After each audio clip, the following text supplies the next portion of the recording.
계속해서 유다 백성들 주변에, 유다 나라 주변에 위치하고 있던 여러 열강들, 바벨론, 아수르, 그리고 블레셋, 구스, 다메섹, 그리고 에돔.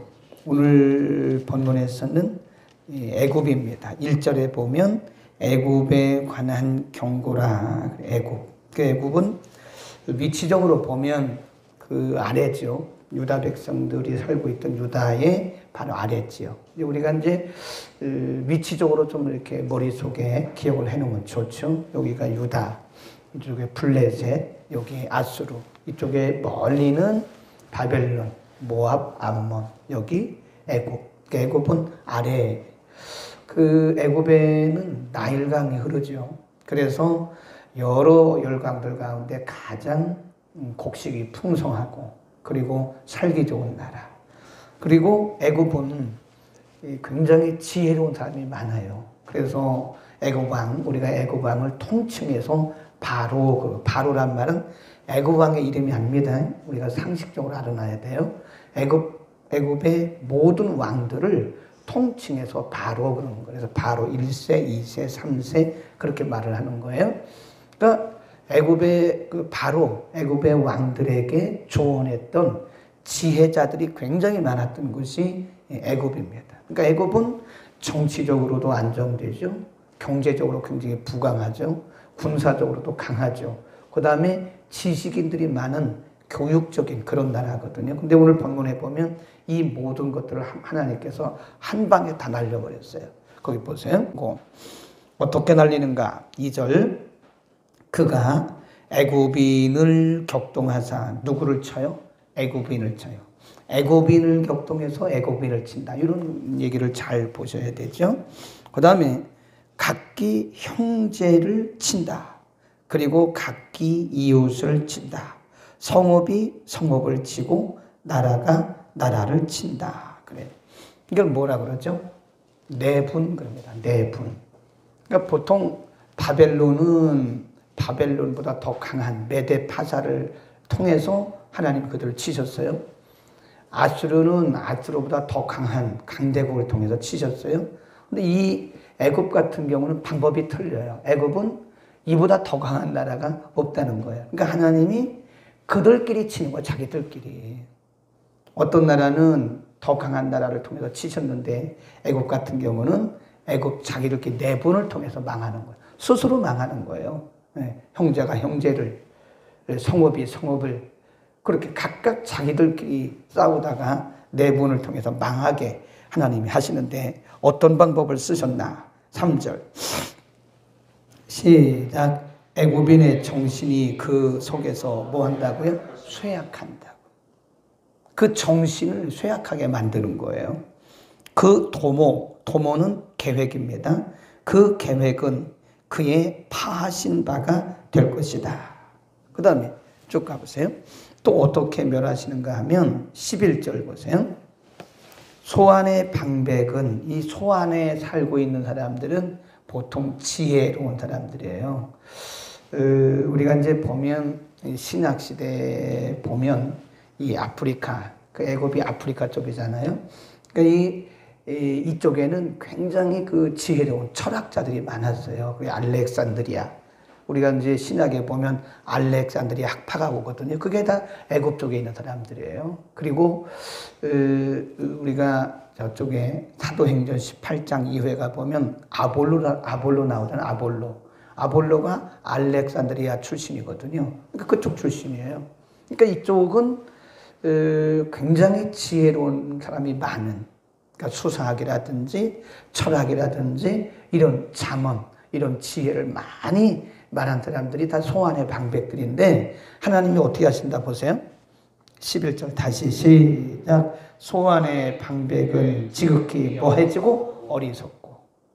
하나님 그걸 다 치시는 거예요. 지혜를 다 꺾어버리세요. 그 다음에 바로의 가장 지혜로운 모사의 모략은 뭐해지고 우둔하여지고.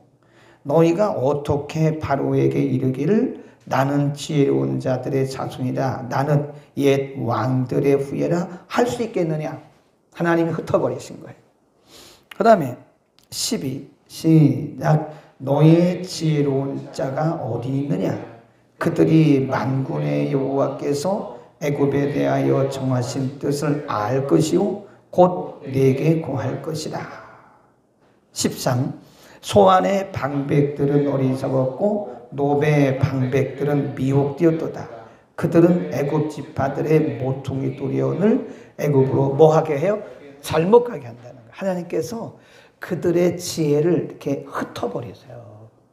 우리가 그 창세기 보면 바벨탑 사건 있잖아요. 바벨탑. 원래 그때만 해도 언어, 단어 거기 보면 우리말 성경에는 언어가 하나였다는데 그게 어휘, 단어가 하나고 뜻이 하나였어요.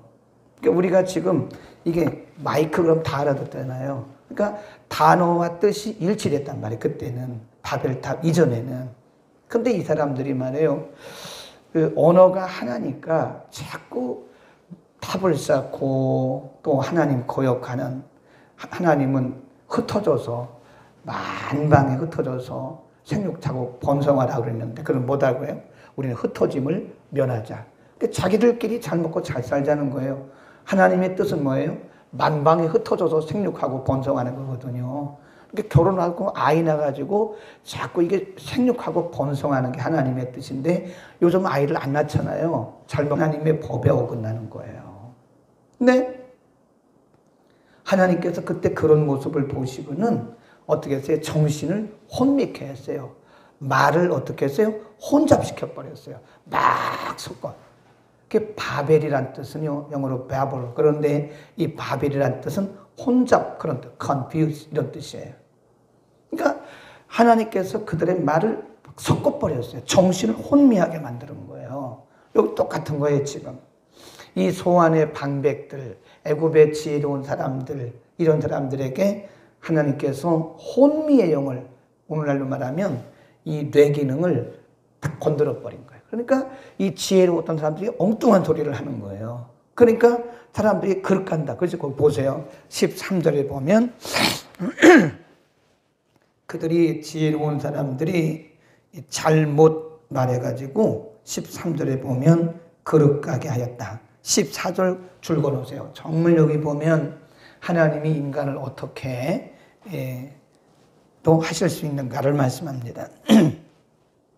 14절 시작. 여호와께서 그 가운데 무슨 마음이에요? 사특한 마음을 그들에게 넣는다는 거예요.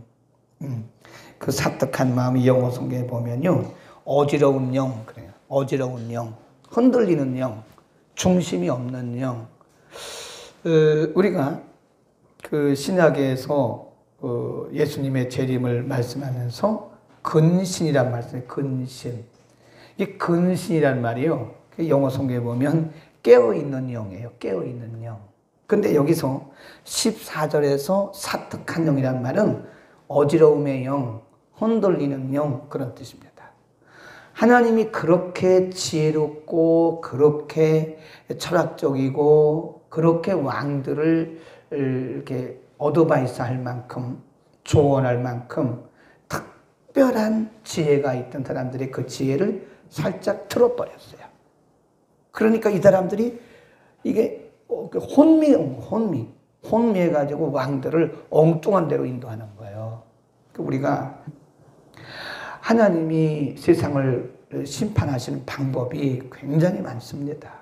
그러니까 우리가 바른 정신을 가지고 살아가는 것도 이게 얼마나 큰 은혜인지 몰라요. 아멘.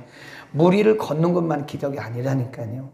우리가 오늘 정신이 제대로 돼가지고 기도해야지, 예배드려야지, 내가 말씀 읽어야지, 말씀대로 살아야지라고 우리가 생각할 수 있는 것도 하나님이 주신 큰 은혜인 줄 믿기를 바랍니다. 우리가 뭐 많은 걸 가져야 그게 은혜가 아니에요. 그것만이 축복이 아니에요. 여기 앉아 있는 것만도 이게 기적입니다. 아멘. 우리가 하나님 앞에 예배 드린다고 하는 그 자체가 얼마나 큰 기적인지 아세요? 우린 기적 속에 살면서도 기적인 줄 모른다니까요. 왜 이렇게 큰 것만 기적이라고 생각해요? 우리가 이렇게 말씀 전할 수 있고, 이 목회자가 말씀을 전하는 목회자가 이 말씀을 이렇게 잘 해석할 수 있는 것도 이게 은혜예요. 하나님이 이런 영을 안 넣어주시면 못합니다. 아멘. 아멘. 제가 무슨 큰 원고가 좋은 거 아니에요. 생명이고 우리 매일 성경 이거 가지고 나왔어요. 지금 제가 얘기하는 게 다 써 있는 게 아닙니다. 그때그때 성령님께서 생각나게 하시는 거예요. 아멘.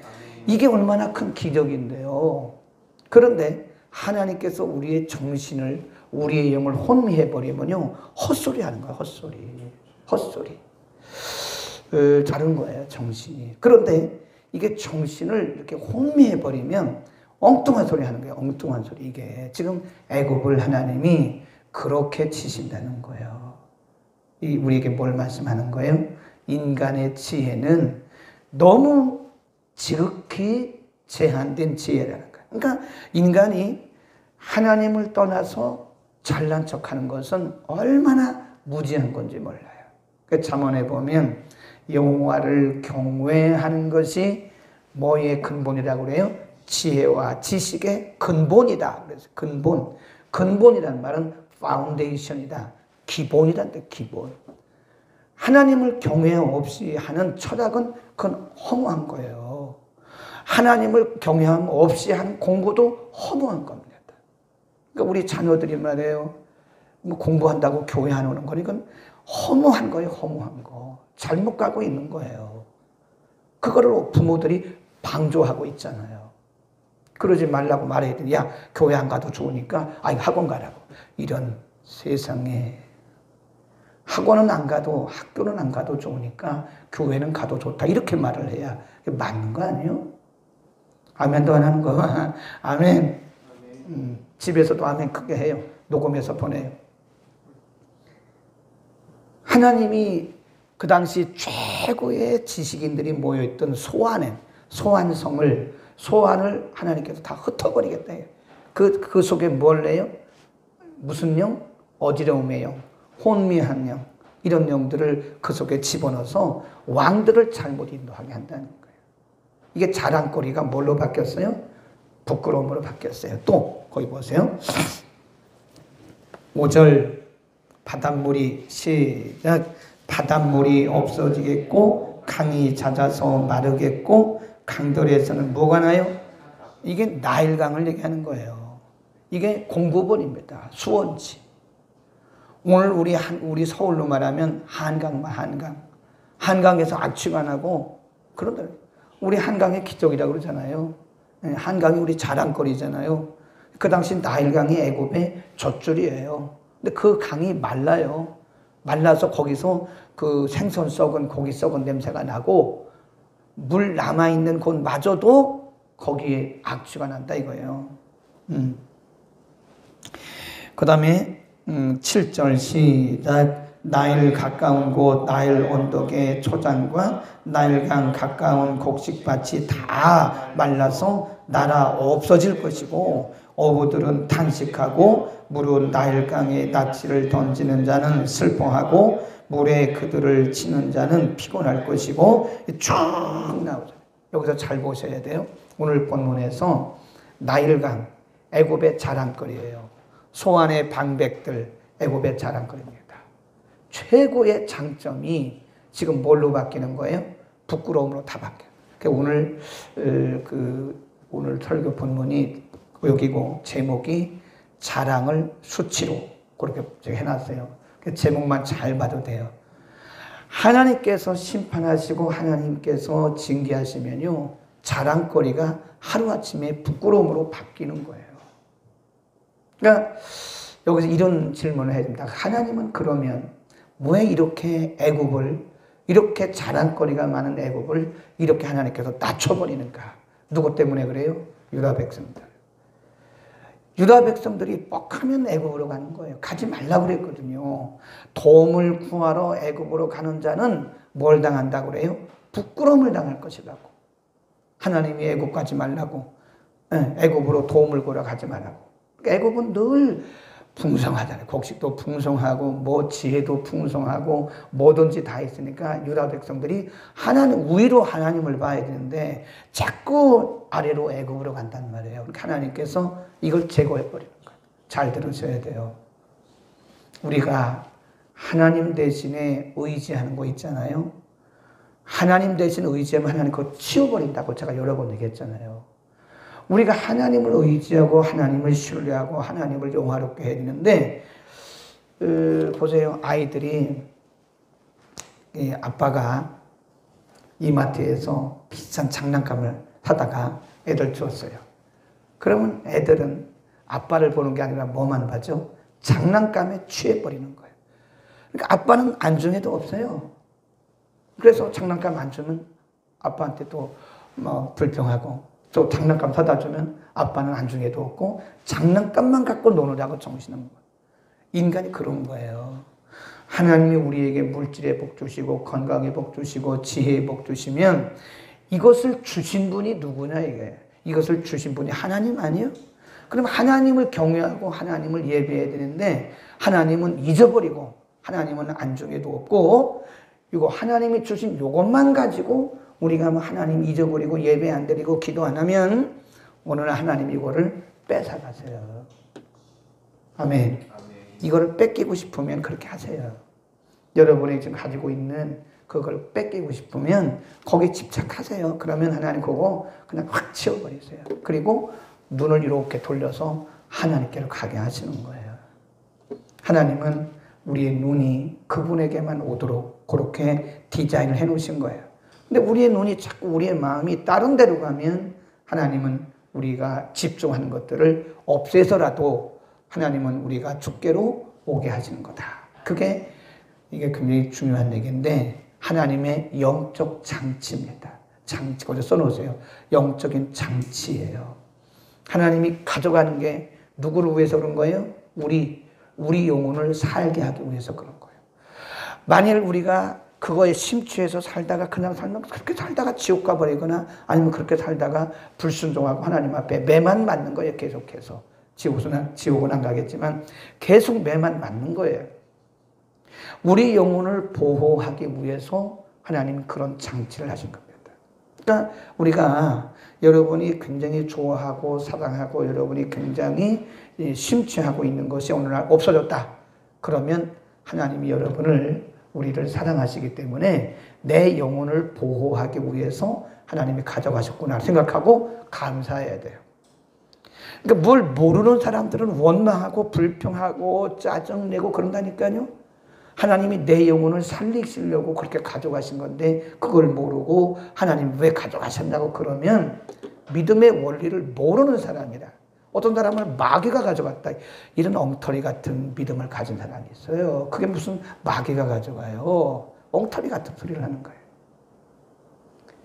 그 마귀가 가져갔지만 하나님 마귀도 쓰신 거지. 예를 들어서 마귀가 가져갔다 한다면 우리를 위해서 하나님이 그러신 거예요. 아멘. 오늘 우리는 이사야서 19장을 내일 한 번 더 공부해야 되는데 자, 오늘이 아주 굉장히 중요한 말씀이에요. 네, 우리가 지금 5시 28분인데 이거 6시까지 해도 부족해요. 6시까지 할까요? 내일 아침 안 나온다고.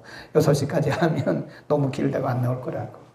내가 오늘도 사회를 내가 그냥 보는 거예요. 다들 부담스러워하니까 그냥 내가 보고 마나. 그러나 이제 내일부터 또 몇 분 또 보셔야죠. 오늘은 이제 비가 많이 올까봐, 비가 오는데 또 늦을까봐, 힘들어 하실까봐 제가 오늘 사회 봤는데, 어쨌든 하나님이 우리 영혼을 사랑하셔서 우리가 너무 하나님 외에 집착하는 것이 없으면 그거를 가져가시는 거예요. 제가 얘기하잖아요. 여러분이 정말 소중히 여기는 거 뺏기고 싶으면 거기 집착하세요. 오늘 하나님이 여러분 때문에 그거 가져가세요. 여러분을 위해서, 우리를 위해서. 돈을 너무 좋아하지 말아요. 돈에 집착하잖아요. 그럼 하나님이 돈 가져가요. 누구를 위해서? 나를, 우리를 위해서. 우리가 너무 거기에 집착하는 것을 뺏어가세요. 어떤 분이 머리가 아주 좋은 분이 있어요. 머리 좋고 예수 잘 믿으면 너무 좋습니다. 양권철님처럼 이렇게 머리도 좋고 예수 잘 믿으면 진짜 좋은 거예요. 저처럼 아닌가? 네. 머리도 좋고 예수 믿으면 이건 진짜입니다. 이건 아주 진짜 좋은 거예요. 왜냐하면 바울 보세요. 머리도 좋고 복음이 들어가니까 세계적으로 쓰임 받잖아요. 근데 그런 사람들이 드물어요. 근데 제가 아는 어떤 분이요, 머리가 굉장히 좋은 분, 우리 대학원 제자인데 아주 기가 막히게 머리가 좋아요. 그러니까 성경을 보면 이분은 성경을 은혜 받으려고 보는 게 아니고 연구, 스터디를 해요. 성경은 연구하는 게 아니에요. 그건 신학자들이나 이런 분들이 하는 거지. 평신도가 왜 성경을 연구를 합니까? 성경은 묵상하고 은혜 받아야 되는 거예요. 아멘. 목사님도 마찬가지예요. 그 자기가 설교하려고만 설교 준비하면 안 돼요. 설교하면서 내가 은혜 먼저 받아야지. 그냥 성도들에게 가르치려고만 하면 안 된다니까요. 내가 거기서 은혜를 받아야지. 근데 이 친구는 그 대학원, 우리 그 통역대학원 나오던 친구인데 머리가 진짜 좋아요. 그러니까 제가 교수인 제가 몇 마디 가르치잖아요. 그러면 저보다 더 많이 알아요. 속으로. 제가 A 플러스 주기는 줬지만, 야, 너는 나보다 더 많이 안다. 속으로만 말했죠. 근데 이 친구가 그것도 마음이 이제 안 차는 거예요. 그러니까 하루는 찾아왔어요. 교수님, 제가 공부를 더 하고 싶습니다. 그래, 어디 갈래? 그랬더니 자기는 영국으로 간대. 아, 영국이 뭐 신학의 본산지라고 가서 공부를 좀 해야 되겠다고. 아, 그럼 갔다 오라고 제가 추천서 써줬어요. 네. 이 교수 추천서가 없으면 거기 못 들어가요. 추천서를 잘 써줬어요. 그래서 2년 동안 공부하고 오더니 애가 완전 딴판됐어요. 성경을 오히려 배격하더라니까요. 그래서 속으로 미쳤구나. 미쳤구나. 신학 잘못 공부했구나. 머리가 좋은 거를 의지한 거지, 자기는. 자기 머리를 의지하고 성경을 믿고 성경을 묵상한 것이 아니라 성경을 연구한 거예요. 성경은 연구하는 게 아니에요. 그것은 특별한 사람들에게만 하는 거지. 성경은 묵상하고 내가 은혜 받는 겁니다. 아멘. 그러니까 머리가 좋은 것을 신뢰하는 사람은 어느 날 이 하나님께서 이 머리 좋은 거를 조금만 살짝 틀어버려요. 하나님이 뭐 세포 몇 개만 건드려 보면 미쳐버려요. 돌아버리는 거예요. 그게. 우리가 잘난 척 하나도 할 게 없어요. 다 하나님의 은혜 아래 있고 모든 것이 다 하나님의 통치 아래 있기 때문에 하나님이 그냥 내 주인이다, 왕이다. 우리가 믿고 그분 앞에 감사하고 그렇게 살아가야 되지. 괜히 자기 뭐 이런 거 자랑하면 자랑거리가 뭘로 바뀌어요? 수치로 바뀝니다. 잘난 거 자랑하지 마세요. 뭐 잘생긴 거 자랑하지 마세요. 이거 큰일 납니다. 예쁜 거 자랑하지 마세요. 큰일 납니다. 하나님이 그 자랑거리를 뭘로 바꿔요? 수치로 싹 바꿔버려요. 수치로. 네. 자식 자랑 너무 하면 안 되겠더라고. 네. 자식 자랑 너무 하면. 저도 뭐 부모들이야 뭐 어디 가든지 자식 자랑하는 게 저건데 그냥 그 정도 하고 말아야지. 너무 자식 자랑해도 안 되고 너무 자기 지식 자랑해도 안 되고 자기 미모 자랑해도 안 되고 건강 자랑해도 안 되고 재물 자랑해도 안 되고 믿음 좋은 것도 자랑하지 마세요. 그 믿음도 내 게 아니에요. 그것도 하나님이 주신 거지. 하나님이 선물로 주신 거지. 뭘 내가 의로 와서 믿음 좋은 것처럼 남의 믿음 평가하고 그런 얘기 하지 말라니. 하나님 믿음 확 돌려버리면 그 믿음 좋은 것이 뭐가 돼요? 그 부끄러움이 되는 거예요. 수치가 되는 거예요. 근데 우리는 이러나 저러나 하나님의 은혜 가운데 사는 거기 때문에 그저 하나님 앞에 감사합니다 하고 살아가야지. 조용히 살아가야지. 괜히 그랬다가는 자랑이 뭐가 돼요? 수치가 됩니다. 이건 제목 한번 하고 기도하고 마칩시다. 자랑이 뭐가 된다고요? 수치가 될 수도 있다. 뭐 하면? 자랑거리에 집중하면. 기도하겠습니다. 거룩하신 우리 아버지, 오늘 애국의 자랑거리, 풍부와 풍요의 모든 자랑거리들이 하루아침에 마르고 악취가 나게 하시고 소환의 방백들의 지혜와 지식을 모두 흩으셔서 사특하게 하셨던 것처럼 하나님이 만군의 하나님이시고 하나님이 모든 것의 주인이신 것을 우리가 철저하게 인정하고 오직 감사만, 오직 순종만, 오직 항복만 있게 하여 주옵소서. 그 어느 것도 인간의 자랑거리가 되지 않게 하시고 하나님의 은혜임을 인정하면서 평생의 바른 믿음과 바른 정신으로 살아가도록 우리 모두를 축복하여 주옵소서. 오늘 주신 이 말씀이 우리의 평생 우리의 신비에 남아있게 하시고 우리의 기억에 남아있게 하소서. 하나님이 아닌 다른 것에 우리가 집중하지 않도록 하나님 바로 갈 수 있도록 평생에 근신하며 바른 정신과 바른 믿음으로 살아가도록 우리 모두를 축복하여 주옵소서. 예수 그리스도의 이름으로 기도드립니다. 아멘.